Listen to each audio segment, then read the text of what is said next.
Déménagez en toute sérénité avec AGS, spécialiste du déménagement en Outre-mer. Numéro 1 dans les DOM-TOM, AGS offre des services de qualité. AGS expédie tous vos colis, conteneurs personnalisés ou partagés à des prix compétitifs et prend en charge le transport de votre véhicule depuis sa propre plateforme jusqu'à sa destination. AGS s'occupe de toute la documentation douanière. AGS, le meilleur conseil et le meilleur prix. Demandez votre devis gratuit sur notre site ags-déménagement.com. ags-déménagement.com. Martinique Actualité. Si vous êtes sorti aujourd'hui, vous l'avez sûrement remarqué, l'onde tropicale numéro 28 n'a pas fait dans la dentelle en Martinique. Au Lamentin, l'école primaire mixte D a dû être évacuée en urgence ce matin. Les classes se sont transformées en pataugeoires et avec 292 élèves, il a fallu faire vite. Les parents sont venus récupérer leurs enfants un à un. Résultat, pas d'école avant jeudi. Sur les routes, c'est la galère. À Place d'Armes, certaines rues ressemblaient plus à des rivières qu'à des avenues. Une voiture a même terminé dans un canal près de la CGSS. La RN1 du côté de la brasserie Lorraine s'est couverte de flaques géantes et entre Petit-Bourg et Ducos, l'eau a débordé par endroits, rendant la circulation périlleuse. Dans le sud, ce n'est pas mieux. À Rivière-Pilote, boue et eau se disputent la chaussée de Régal. Au Marin, le front de mer s'est transformé en piscine improvisée et à Sainte-Anne, un chantier d'assainissement est à l'arrêt, noyé sous les pluies.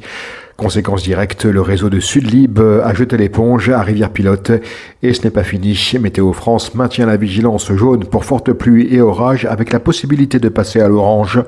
En clair, prudence parce qu'ici, l'eau aime surgir quand on ne l'attend pas. Pas de courrier aujourd'hui dans le sud de la Martinique. Les facteurs du Marin, de Sainte-Luce et de Sainte-Anne ont posé le sac. Depuis 6 heures ce matin, une vingtaine d'agents bloquent le centre de tri du Marin, drapeaux syndicaux au vent et camionnettes garées en travers de la cour. Résultat, aucune tournée n'a quitté le dépôt. En cause, une réorganisation interne de la Poste qui ne passe pas. Fini le facteur attitré qui connaît son quartier et ses habitants, place à des tournées élargies, partagées entre plusieurs agents. Autrement dit, vous pourriez ne voir votre facteur qu'1 jour sur 2. Pour les syndicats CGTM, FO et CFTC, ce système rime avec surcharge de travail et perte du lien de proximité avec la population. Et derrière la grande crainte, c'est l'emploi. La Poste assure qu'aucun poste ne disparaît, mais les syndicats parlent d'une vérité tronquée.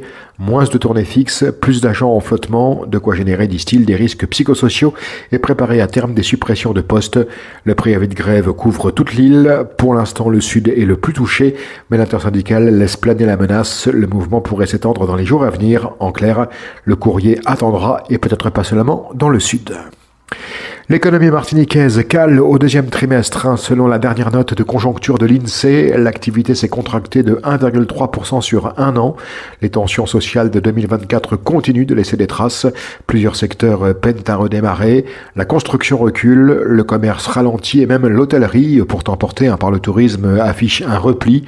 En clair, la reprise reste fragile et l'île n'a pas encore effacé les secousses de l'an dernier. Justice, deuxième jour d'audience aux assises de Basse-Terre en Guadeloupe pour Catherine Fortune alias Kouchi, figure redoutée du banditisme caribéen. Dans le box, entouré de 3 militaires, l'accusé écoute, impassible. Le psychiatre mandaté par la cour a ouvert le bal. Pas de folie, pas de pathologie, mais une personnalité clairement antisociale. En clair, Kouchi sait parfaitement ce qu'il fait quand il franchit les limites. Puis un premier témoin saint-martinois est apparu en visioconférence. Rodolphe Glasgow, 53 ans, charpentier et ami d'une des victimes, disparu en 2006. Sans détour, il accuse, c'est Kouchi qui l'a tué. Il raconte avoir vu des pièces de la moto de son ami sur un véhicule lié à l'accusé et assure n'avoir pas peur. Dans le box, la riposte de Kouchi est immédiate. Il nie tout, rejette la drogue, rejette les menaces et martèle une question. Où sont les preuves matérielles? Où sont les corps? Problème pour la justice, plusieurs témoins ont déjà refusé de venir, d'autres pourraient se désister.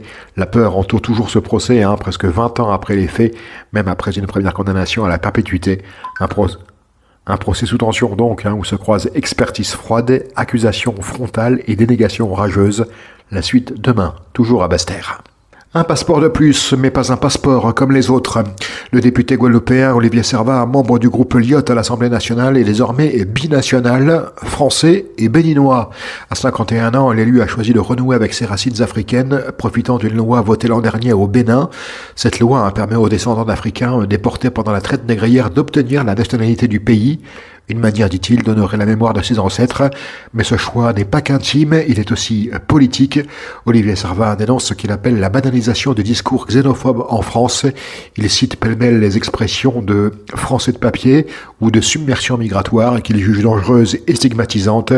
Sa double citoyenneté devient donc une manière d'affirmer haut et fort « Je suis français, mais je suis aussi africain et j'en suis fier ». Un message qui, espère-t-il, résonnera bien au-delà de l'Assemblée nationale. Halte aux faux arrêts maladie. Depuis le 1er septembre 2025, fini les vieilles feuilles faciles à bricoler sur Photoshop. Place au nouveau formulaire CERFA ultra sécurisé, censé mettre un coup d'arrêt aux arnaques qui coûtent cher, très cher. 30 millions d'euros de préjudice en 2024, rien qu'en France, dont une belle part en Martinique. Chaque jour, environ 700 arrêts maladie atterrissent sur les bureaux de la CGSS locale. Et devinez quoi? Dans le tas, il y a des faux.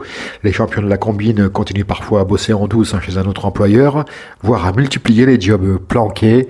Résultat, travail dissimulé. Et là, on ne rigole plus. C'est jusqu'à 3 ans de prison et 45 000 euros d'amende.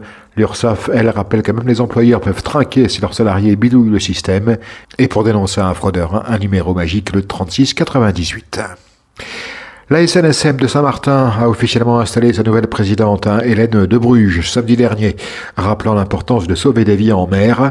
La station compte aujourd'hui 43 bénévoles, une équipe soudée et féminisée, prête à intervenir malgré des moyens matériels limités. La vedette SNS 129, en service depuis 1993, nécessite des réparations régulières et un nouveau bateau coûterait près de 400 000 euros. La SNSM appelle donc au mécénat et aux dons, défiscalisés à 80%, pour continuer ses missions de la surveillance des côtes au sauvetage de personnes et animaux. Les habitants et entreprises sont invités à soutenir cette institution vitale pour la sécurité maritime de l'île. Le message est passé. Outremernews.fr, le site de l'actualité Outre-mer, 24 heures sur 24 et 7 jours sur 7. Retrouvez la chaîne Outremer News sur YouTube.